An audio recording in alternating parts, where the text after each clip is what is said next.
குடும்பத்தில் எப்படி வந்து தெரியல. ஆனால் ஆண்டவருடைய வார்த்தை அப்படியே கண்மூடித்தனமாக நம்பி அப்படி வார்த்தையின்படியே நம்ம ஓடும் பொழுது நிச்சயமாகவே உலகத்தையே புரட்டி போட்டாலும் அப்படி வார்த்தை உனக்கு நிறைவேற்றாமல் இருக்கவே மாட்டேன். எத்தனை நம்புறீங்க? இந்த உலகத்தையே புரட்டினாலும் புரட்டு வர தவிர அப்படி வார்த்தை புரளவே புரளாது. அதுல ஒரு எழுத்து கூட எனக்கு புரளாதபடிக்கு அப்படியே என்னை ஆசீர்வதிப்பா சொல்ற பிள்ளைங்க நல்ல தலைக்கு மேல கையை தட்டி சொல்லாமலே இன்னைக்கு ஒவ்வொன்றும் நீ ஆண்டவருக்குள்ள செய்ய ஆரம்பிக்கணும். ஹல்லேலூயா. ஆதியாகமம் 22ஆம் அதிகாரத்தை யாவரும் எடுத்துக்கொள்ளும். 22ஆம் அதிகாரத்துல சில காரியங்களின் வழியாக நம்ம ஆண்டுடைய வசனத்தை நாம் தியானிக்க போகிறோம். ஆபிரகாமோட ஆண்டவர் பேசுகிறார். ஒரு நாள் ஆபிரகாமோட முன்பதாக கல்தேயர் பட்டணத்தில் இருக்கும் பொழுது ஆபிரகாமை ஆண்டவர் தரிசித்து பேசுகிறார். ஆபிரகாமே, நான் உனக்கு காண்பிக்கிற தேசத்திற்கு நேராக நீ என்ன பண்ணு, எல்லாம் என்ன கவனிங்க, நான் உனக்கு காண்பிக்கிற தேசத்துக்கு நேராக நீ புறப்பட்டு போ. உடனே ஆண்டவருடைய வார்த்தைக்கு கட்டுப்பட்டு ஆபிரகாம் தன் மனைவி எல்லாரையும் அழைத்து கொண்டு புறப்பட்டு அவர் நேர கடந்து வருகிறார். ஆண்டவர் 75வது வயதுல ஆண்டவர் ஆபிரகாமோட பேசுகிறார். நான் உன்னை பெரிய, சொல்லும் போதே வாய் திறக்கணும், பெரிய ஜாதியாக்கு உன்னை ஆசீர்வதிக்கவே ஆசீர்வதிப்பேன். நீ யார ஆசீர்வதிக்கிறியோ, நீ யார சபிக்கிறியோ, ஆமென், அந்த ஆண்டவர் என் கூட இருக்கிறார். நம்புற பிள்ளை மட்டும் நல்ல தலைக்கு மேல ஹல்லேலூயா. நான் ஒரு வார்த்தை சொன்னா அது பலிக்கும் சொல்ற பிள்ளை ஹல்லேலூயா. அப்போ ஆண்டவர் ஆபிரகாமை பார்த்து சொன்னார், நீ ஆசீர்வதிக்கிறவங்க நான் என்ன பண்ணுவேன், நீ சபிச்சவங்க நான் என்ன பண்ணுவேன், சபிப்பேன் என்று சொல்லி ஆண்டவர் ஆசீர்வாதம் தள்ளி என்ன பண்ற கொடுத்து ஆபிரகாம புறப்பட பண்ணுகிற. 75வது வயதுல நான் உன்னை பெரிய ஆளாக்குவோம்ப்பா சொல்லி அனுப்புகிறார். ஆனா 100வது வயதுல தான் சாராள் ஓடி வரா. என்னங்க மயக்கமா? ஆபிரகாமுக்கு 100 வயது, சாராளுக்கு அதோட கொஞ்சம் குறைய வயது. சொல்றான், எனக்கு மயக்கமா வருது. வந்து பாக்குறாங்க மருத்துவச்சிகள் எல்லாம், எல்லாரும் சுத்தின்னு கை தட்டுறாங்க. ஆபிரகாம் அப்பாவா மாற போறாரு. கைய தட்டி ஹல்லேலூயா. சாராளை பார்த்து சொல்றாங்க, நீ அம்மாவா போற. அப்ப இப்படிப்பட்ட காரியம் சொல்ல எவ்வளவு கொஞ்சம் கற்பனை பண்ணி பாருங்க, எவ்வளவு சந்தோஷமா இருந்திருக்கும். ஆனா அதுக்கு இடைப்பட்டத்துல கிட்டத்தட்ட 24 வருஷங்கள் கழித்து 25வது வயதுல தான் ஆண்டவர் வாக்கு தத்தத்தை நிறைவேற்ற போறார். இப்போ வாக்கு தத்தத்தை நிறைவேற்றியாச்சு, அழகான ஆண் குழந்தையை பெற்றெடுத்தாச்சு. ஒரு ஆமென் சொல்லுங்களேன். ஹல்லேலூயா. வானத்துக்கும் பூமிக்கும் குதிச்சிருப்பாங்க, மிகப்பெரிய சந்தோஷம், ஆரவாரம், கொண்டாட்டம். காத்திருந்து பிள்ளையை பெற்றதுனால ரொம்ப சந்தோஷம் இருந்தாங்க. அந்த பிள்ளையும் வளர்ந்து கொண்டே இருந்தது. அந்த பிள்ளையும் என்ன ஆகிக்கொண்டே இருந்தது, சில மாதங்கள் 1 வயது, 2 வயது, 3 வயது அப்படி வளர்ந்து கொண்டே போகும் பொழுது மறுபடியும் ஆண்டவர் ஒரு நாள் ஆபிரகாமுக்கு தரிசனத்துல இருந்து பேசுறார். ஆபிரகாமே கேட்கிறேன் என்று சொன்ன ஆண்டவர் சொல்றார், உன் ஏக சுதனையும் உன் நேசகுமாரன், ஆமா இங்கதான் இருக்கிறான், அவனை எனக்காக பலி செலுத்து. ஆண்டவர் ஒரே அடி அடிச்சிட்டாரு. நீ நேசிக்கிற உன் குமாரனையும் உன் ஏக சுதனையும் உன்னுடைய குமாரனை நீ என்ன பண்ணி எனக்காக பலி செலுத்து. 25 வருஷமா தவம் இருந்து காத்து அவனை அழகாய் பெற்றெடுத்து அவனை குழந்தையில் அல்லையா வளர்ந்து அதாவது அதற்கு கீழே சொல்லப்பட்டது, தன்னை பலி செலுத்துக்கு விறகு யார்தான் சுமந்து கொண்டு போனா? யார்தான்? ஆபிரகாமுடைய பெரியப்பாவா? சத்தமா ஈசாக்கு. அப்போ விறகு சுமந்து கொண்டு போறான்னு உண்மையாகவே என்னோட ஸ்ட்ராங்கா இருந்திருப்பாரு. ஒரு ஆமென் சொல்லுங்களேன். ஹல்லேலூயா. நல்ல ஃபெலிக்ஸ் மாதிரி வாட்ட சாட்டமா அந்த தம்பி ஈசாக் தம்பி இருந்திருப்பாரு. ஒரு ஆமென் சொல்லுங்க. அப்ப அவ்வளவு பெரிய ஒரு ஆள் தான். நீ நினைச்சிட கூடாது குழந்தைய சொல்ற குழந்தைய என்ன பண்ணிட்டு போயிட்டாரு, அது நல்ல வளர்ந்த பிள்ளை. ஆமென் சொல்லுங்களேன்.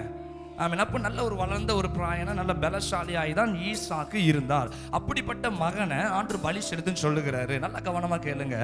குழந்தையிலேயே ஏதாச்சும் நடந்தா கூட சில நேரம் அவ்வளவு வலி இருக்காது. ஆமென். நல்லா வளர்ந்தாச்சு. நான் குழந்தை பெற்ற உடனே நான் அந்த அனுபவத்துக்குள்ள இருக்கேன்னா நான் சொல்றேன், ரொம்பலாம் பாசம் உடனே வந்துடுறாரு. ஆமென். குழந்தை பெற்றோன்னு எம்பிள்ள அப்படிலாம் ரொம்பலாம் வராது. அந்த குழந்தையை வளர்க்க சில மாதங்கள் சில வருடங்கள் ஆக தான் உன் பிள்ளை மேல பாசம் வந்துகிட்டே இருக்கும். பெத்தவங்களுக்கு தெரியும்.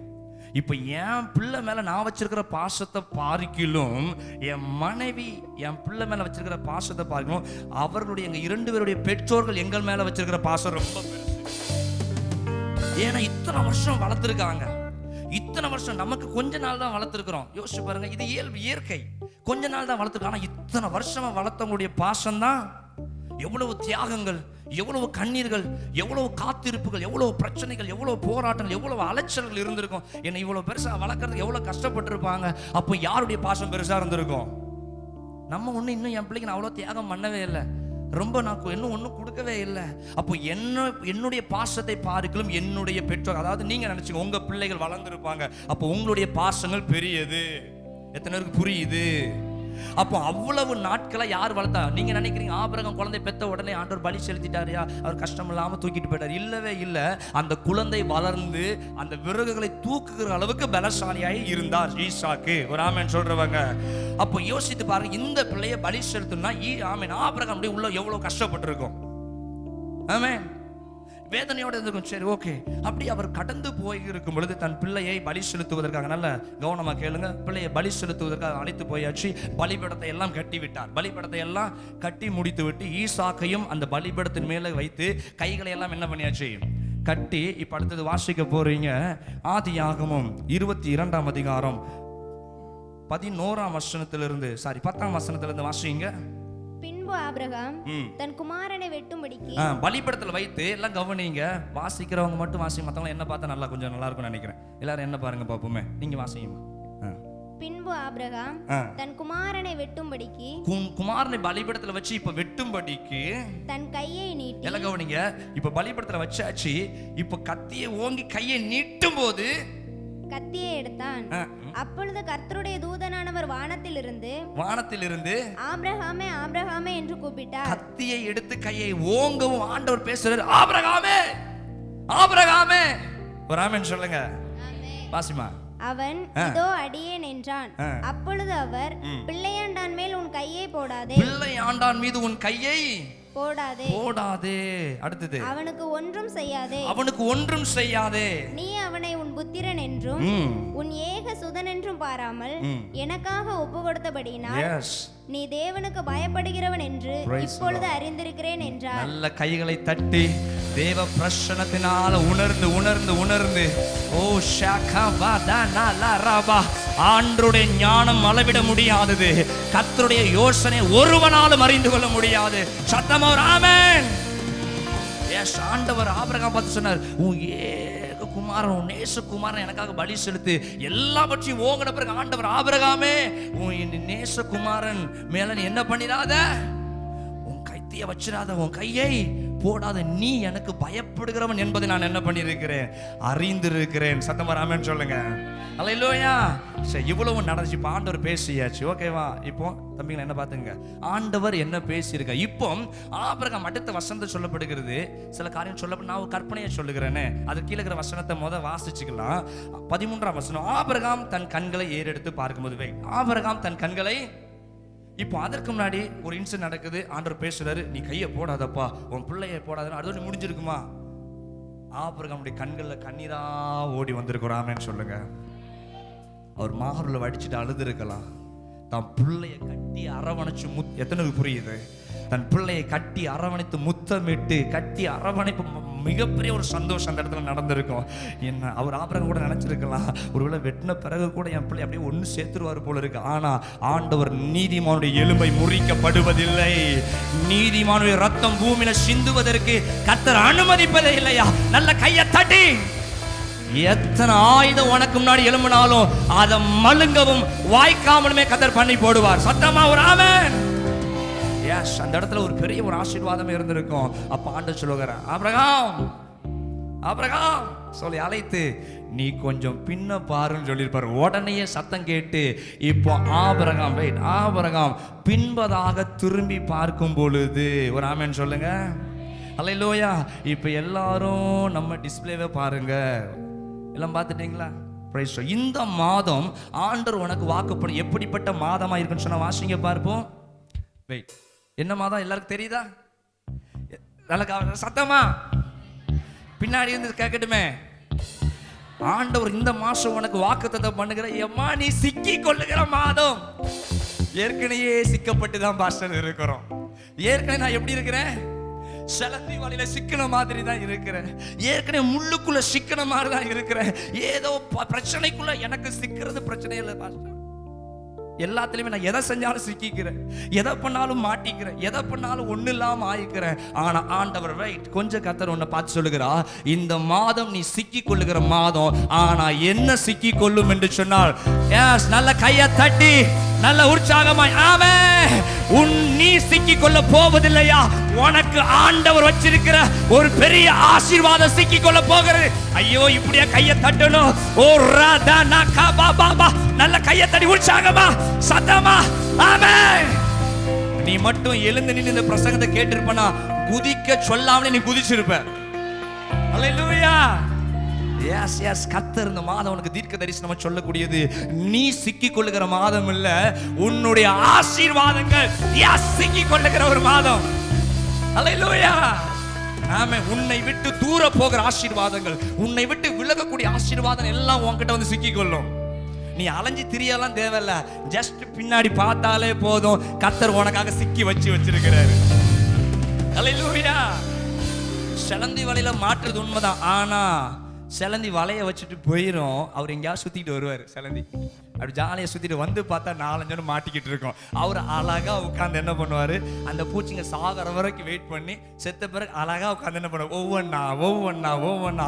இன்னைக்கு ஆண்டவர் சொல், நீ வேட்டையாட போவதல்ல, கர்த்தர் உன்னுடைய குகையிலேயே, உன்னுடைய இருப்பிடத்திலேயே, உன்னுடைய ஸ்தானத்திலேயே கர்த்தர் வானத்தின் மன்னாவை, பரலோக மன்னாவை இஸ்ரவேலுடைய பாளையத்தில் கொண்டு வந்து தந்தது போல இன்றைக்கு கர்த்தர் சொல்லுகிறார், ஓ உன் பின்பதாகவே உன் கண்கள் காணுகிற இடத்திலே கர்த்தர் ஆசீர்வாதங்களை அவர் சிக்க பண்ணுவார். நல்ல கையை தட்டி பிரைஸ் தி லார்ட். எத்தனை பேர் எத்தனை சந்தோஷமா இருக்கிறீங்க? சந்தோஷத்தை யாரையாச்சும் அடிக்கணும் போல இருக்கு பாஸ்டர். ஆமென். பக்கத்துல லைட்டா தட்டி சொல்லு, பயப்படவே பயப்படாத, உனக்கு ஆல்ரெடி கர்த்தர் எல்லாத்தையும் லாக் பண்ணி வச்சிருக்கிறாரு. ஆமென். ஹல்லேலூயா. ஆண்டவர் கொஞ்சத்தை லாக் பண்ணி எப்படியா கெடாவ ஆயத்தம் பண்ணி வச்சிருந்தாராம். ஆமென். உன் வீட்டுக்கு மட்டும் ஆகாரம் அல்ல, உன் கோத்திரத்துக்கே ஆகாரம். சத்தமா ஆண்டவர் ஊழியக்காரன் என்ன மட்டும் ஆசீர்வதிக்க மாட்டாரியா, என் பிள்ளைகள் ஒவ்வொரு பேரையும், என் ஜனத்தை உன் கையினால போஷிக்கப்படுகிற நீ ஆசீர்வாதமா இருக்கிற இந்த மாதம். சத்தமா ஒரு ஆமென். ஹல்லேலூயா. கர்த்தர் உனக்கு தெளிவா சொல்லுங்க, இந்த மாதம் உன்னுடைய ஆசீர்வாதங்கள் சிக்கி கொள்ளுகிற ஒரு மாதம். ஆமென். எஸ் எஸ், ரொம்பலாம் தேடி பார்க்கல, ரொம்பலாம் ஆபரகம் தேடி போகல. ஆண்டவர் சொன்னார், கொஞ்சம் பின்ன பாரு கண்ணா, கொஞ்சம் இக்கட சூடு, என்ன சொன்னாரோ தெரியல, பின்னாடி பார்த்த நேரத்தில் அது சத்தம் காட்டாம இருந்துச்சு. இன்னைக்கும் ஆசீர்வாதம் இருக்கு, ஆனா கொஞ்சம் சத்தம் காட்டாம இருக்குது. ஒரு ஆமென் சொல்லு. உன்னுடைய எல்லா காரியங்களும் இருக்குது, ஆனா கர்த்தர் அதை கொஞ்சம் லாக் பண்ணி வச்சிருக்கிறாரு. நீ இப்பவுமே சத்தம் போட்டுறாத, என் பிள்ளையினுடைய விசுவாசத்தை நான் சோதிச்சு பார்த்துக்கிட்டு இருக்கிறேன். ஆமென். இப்பவுமே இந்த சாம் பாஸ்டருக்கு லட்சத்தை கொடுத்துறாத, ஆத்துமக்களை அள்ளி கொடுத்துறாத, அவன் விசுவாசத்தை கொஞ்சம் நான் புடமிட்டு கொண்டு இருக்கிறேன். எஸ், எல்லாம் எல்லாம் எல்லாம் ஆயத்தமா இருக்குது, எல்லாம் ஆயத்தமா இருக்குது. இன்னைக்கு ஆண்டவர் உன் பேரை சொல்லிதான் சொல்லுகிறாரு. எப்படி ஆபிரகாமை பார்த்து ஆபிரகாமை என்று அழைத்தாரோ, இன்னைக்கு உன் பேரை போட்டுக்கோ, உன் பேரை போட்டுக்கோ. கர்த்தர் ஏற்ற நேரத்தில் உன் பின்னாக கர்த்தர் ஆசீர்வாதங்களை வைத்திருக்கிறார். ஆமென். ஹல்லேலூயா. ஹல்லேலூயா. ஆகார் அங்கேயும் அலைஞ்சு பார்க்கிறா, கொஞ்சம் கூட தண்ணி கிடைக்கல. ஆனா ஆண்டவர் பேசின பிறகு அவள் அருகாமையிலேயே தண்ணீர் அல்ல, தண்ணீர் ஊற்று கர்த்தர் தந்தா. இன்றைக்கு ஆண்டவர் பேசுகிறார். அவர் பேசினா ஆசீர்வாதம் சிக்கிக் கொள்ளும்.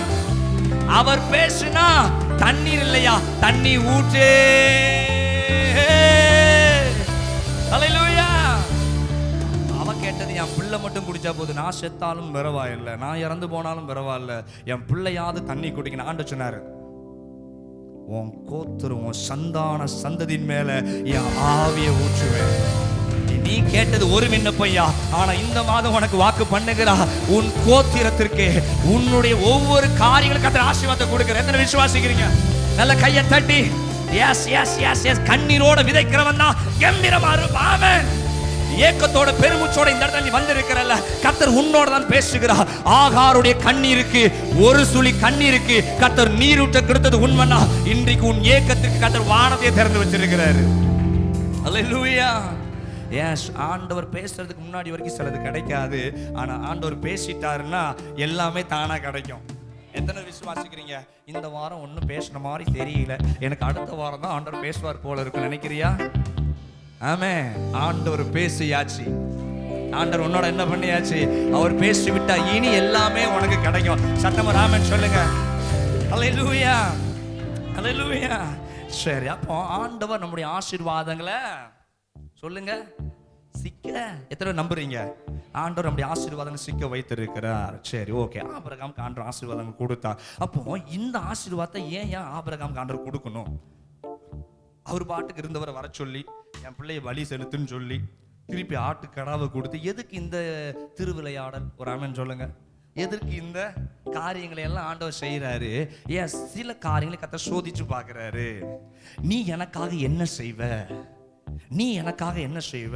நான் உனக்காக செய்ய என் கையை நான் குறுக்கி வைக்கல, என் கை விஸ்தாரமா இருக்கிறது, வானம் திறக்கப்பட்ட நிலைமைக்கு எல்லாமே யோசித்து பாரு. ஆண்டவர்கிட்ட நம்ம தொடர்ந்து ஒவ்வொரு நாளா ஜெபிச்சு, ஆண்டவரே 2 வருஷமா மழை இல்லப்பா, போன வருஷம் மழை ஒரு சொட்டு தண்ணி கூட இல்லை ஆண்டவரே, இந்த வருஷம் ஆனா நான் சொல்லுவேன் 10 நாள் அடமலை அடமலை அடமலை அடமலை. அல்லேலூயா, அல்லேலூயா. 10 நாள் பெய்தோ இல்லையோ, ஆனா 5 மணி நேரமா அடாடாடாடாயா பெய்ய கர்த்தர் உதவி செஞ்சாரு. அல்லேலூயா. இன்னும் சொல்றேன், இன்னும் இன்னும் இன்னும் இன்னும் கர்த்தர் சொன்னதை செய்வார். அவர் சொல்றதை மட்டும்தான் செய்வாரு. ஒரு ஆமென் சொல்லு. என்ன ஆனாலும் சொல்லு, எனக்கு அடமலை உண்டு, எனக்கு இப்படி உண்டு, நீ சொல்லிக்கிட்டே இரு, கர்த்தர் வாய்க்க பண்ணுவார். சொன்ன இந்த வருஷம் முடியதுக்குள்ள எனக்கு வாய்க்கால நிரப்பப்படும், எனக்கு வாய்க்கால் நிரப்பப்படும். கர்த்தர் நிரப்பினாரு. ஒரு ஆமென், அல்லேலூயா. அப்போ ஆண்டவர் சில காரியங்களே அவர் பார்ப்பாரு. என் பிள்ளை எப்படி இருக்கிறான், என் பிள்ளை எப்படி இருக்கிறான். அப்போ ஆபிரகாமை பார்த்தாரு. சரி, கொஞ்சம் விளையாட்டு பார்ப்போமே ஆபிரகாம் கிட்ட அப்படின்னும் போது ஆண்டவர் வைக்கும் பொழுது ஆபிரகாம் என்ன செய்தார்னு சொன்னால், ஆண்டவர் சோதிச்சார். உன் ஏக சுதன். ஆண்டவர் அப்படியே தடவி விடுவார். ஒன்று ஃபர்ஸ்ட் என்ன பண்ணுவாரு? அப்படியே உன்னை அப்படிதான் தடவி விட்டுட்டு கடைசியா ஒரு ட்விஸ்ட் வைப்பாரு. உன் ஏக சுதன். ஆமா ஆமா ஆமா, என் ஏக சுதன் தான் உன் நேசகுமாரன். உண்மையாவே ஆண்டவர் அவன் என் நேசகுமார் தான். ஆனா பலி செலுத்து. முகம் சுருங்கிட்டு, இன்னும் கொஞ்சத்துல பிரசங்கத்துல உங்க முகம்லாம் சுருங்கும் பாரு. அல்லேலூயா. ஆபிரகாம் ஃபர்ஸ்ட் அப்படியே பேசின பிறகு அப்படி ஆமா ஆண்டவரே நான் அப்புறம் சொன்னாரு, உன் பிள்ளைய பலி செலுத்து. அப்போ ஆண்டவர் உனக்கு சிக்கிக் கொள்வதற்கு ஆயத்தமா வச்சிருக்கிறாரு. ஆனா அவர் எதை எதிர்பார்க்க சொன்னா, அவர் சொன்னா அவருக்காக நீ என்னனாலும் செய்ய ஆயத்தமான்னு சொல்லி பார்க்கிறாரு. ஆண்டவர் இன்னைக்கு உன்கிட்ட எதிர்பார்க்கிறது, நான் உன்கிட்ட கேட்கிறத நீ என்ன வேணாலும் செய்வதற்கு நீ ஆயத்தமா? கேட்கிற உங்களை தான். ஆயத்தமா, ஆயத்தமா. நல்லா புரிந்துக்கோ. என்ன வார்த்தை சொன்னேன்? என்ன வேணாலும்.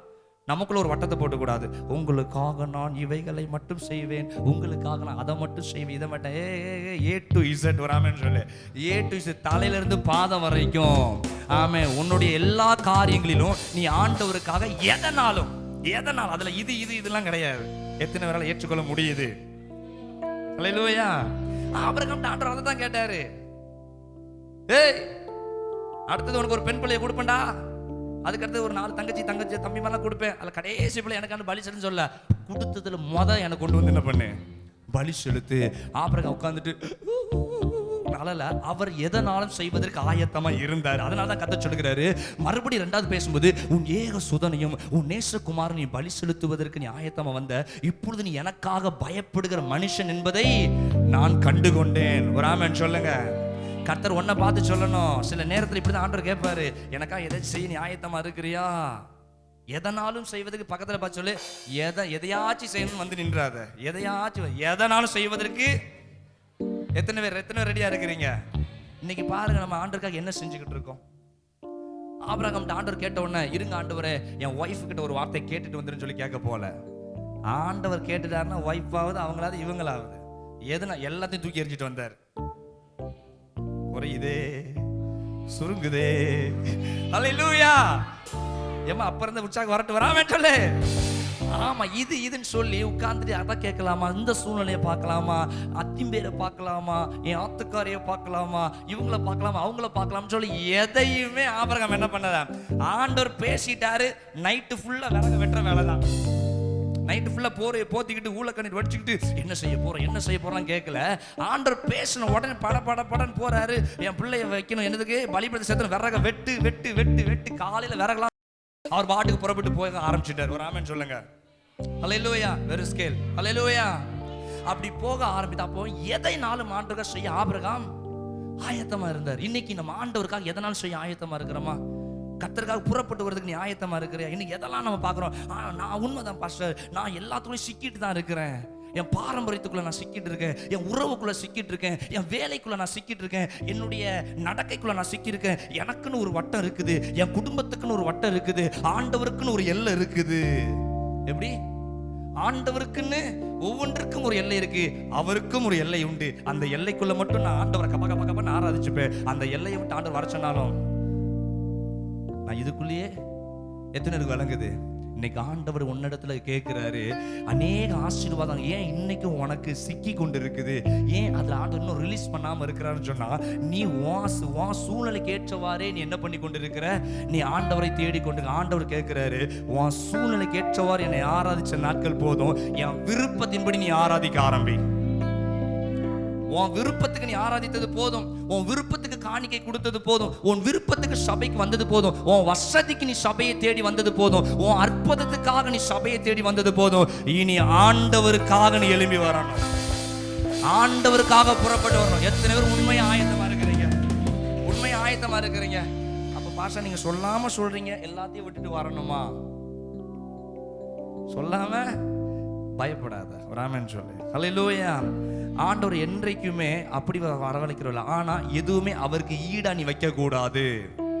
எதையுமே அவருக்கு ஈடாக வைக்க இதைத்தான் விரும்புறாரு. மத்தேயுல சொல்லப்படுகிற சில வசனத்துல நான் சொல்லுகிறேன், வாசிக்கிறதுல 10ஆம் அதிகாரம் மத்தேயு 10:37, ஏ தகப்பனையாவது தாயாவது என்னிலும் அதிகமாய் நேசிக்கிறவன், சொல்லுங்க, எனக்கு பாக்கியவான் அல்ல. உன் மகனையாவது மகளையாவது என்னிலும் அதிகமாய் நேசிக்கிறவள் எனக்கு நீ பாக்கி என்னது தகுதியானவள் அல்ல. அப்ப ஆண்டவர் சொல்லி முடிச்சிட்டார். எனக்கு கொடுக்க வேண்டிய ஸ்தானத்தை உன் கணவனுக்கோ உன் மனைவிக்கோ உன் நேசகுமாரனுக்கோ உன் நேசகுமாரத்துக்கு நீ கொடுக்காத. ஆண்டவர் இதை தாங்க. அப்ப எல்லாத்தையும் எல்லாம் விட்டுட்டு வரேன்னு சொல்ல இல்ல. ஆண்டவருக்குரிய ஸ்தானம் யாருக்கும் போகவே கூடாது. ஆண்டவர் உனக்கு சுகம் கொடுக்கிற வரைக்கும் தான் உன் கணவனோட உன்னால் இருக்க முடியும். ஆண்டவர் உனக்கு பலன் கொடுக்கிற வரைக்கும் தான் உன் கணவர் ரொம்ப நேசிக்க முடியும். ஆண்டவர் கொடுக்கிற இறக்கம் இருக்கிற வரைக்கும் உன் பிள்ளைங்க ஒன்று சுத்திலேயே வந்துகிட்டு இருப்பாங்க. ஹல்லேலூயா. எத்தனை புரியுது? அவர் கொஞ்சம் லைட்டா தட்டணும்னு நினைச்சிட்டாருன்னா முடிஞ்சு போச்சு. அவர் லைட்டா கொஞ்சம் விலைக்கு உடனே நினைச்சா முடிஞ்சு போச்சு. இன்னைக்கு அநேக குடும்பங்கள் விலைக்கு உடஞ்சு போய் இருக்குது. இன்னைக்கு அநேக ஆண்டவரை ஆராதிக்காமல் மனுஷனை ஆராதித்து கொண்டு இருக்கிறான். வேலையை இன்னைக்கு ஆராதித்து கொண்டு இருக்கிறாங்க. சிலர் எதை ஆராதிச்சு கொண்டு இருக்கிறாங்க? ஓ வேலை வேலை வேலை, வேலைக்கு இம்பார்ட்டன்ட், வேலைக்கு போனா தாயா வேலைக்கு. இன்னைக்கு வேலையை ஆண்டவரை ஆராதிக்கிறதை விட்டு இன்னைக்கு அநேகர் வேலையை ஆராதிக்கிறதுனால வேலை செஞ்சு வருது. ஆனா எல்லாம் போய் சிக்கிக்கிட்டே இருக்குது. எல்லாம் போய் என்ன பண்ணிக்கிட்டே இருக்குது? எத்தனை புரியுது? ஆமென். அப்ப சில இன்னைக்கு மனுஷனை ஆராதிக்க ஆரம்பிச்சு ஆண்டவர் ஆராதிக்காம தேவனுக்கு கீழ்ப்படியாமல் தன் கணவனுக்கு, தன் பிள்ளைக்கு, தன் குடும்பத்துக்கு, தன் சொந்தக்காரன் ஒண்ணு விட்டு போன அவனுக்காகலாம் என்ன பண்ணிட்டு இருக்குது? இன்னைக்கு எல்லாம் கேட்கறதுனால இன்னைக்கு நம்ம ஆசீர்வாதங்கள் என்ன பண்ணிட்டு இருக்குது? லாக்கில் இருக்கு. நீ ஆண்டவர் சொல்லுகிறார், என்ன வேணாலும் ஆண்டவருக்காக செய்ய நீ ஆயத்தமா? இந்த 11வது மாசத்துல இந்த ஆராதனையில உங்களை பார்த்து ஆண்டவர் கேட்கிற ஆபிரகாம், ஆண்டவர் பார்த்து சொன்ன ஆபிரகாமை பார்த்து சொன்னார், உன் மகனை எனக்கு பலி செலுத்து. நல்லா புரிந்து 25 வருஷமா காத்திருந்து பெற்ற மகனை பார்த்து கேட்கிறாரு, கொஞ்சம் ஒய்ஃபு கிட்ட கேட்டுட்டு வரேன், அவங்க கிட்ட கேட்டு வரேன். யார்கிட்டையும் கேட்கல. அவர் சொன்னதை நான் என்ன பண்ணுவேன்? நிறைவேற்றி கொண்டு நான் சென்று கொண்டே இருப்பேன் என்று அந்த ஓட்டத்தில் ஓடும் பொழுதுதான் கர்த்தர் ஆபிரகாமை ஆசீர்வதிக்க ஆரம்பித்தார். எத்தனை பேருக்கு புரியுது? நல்ல கைகளை தட்டி ஆண்டவர் மகிமைப்படுத்த ஆரம்பி. ஹல்லேலூயா.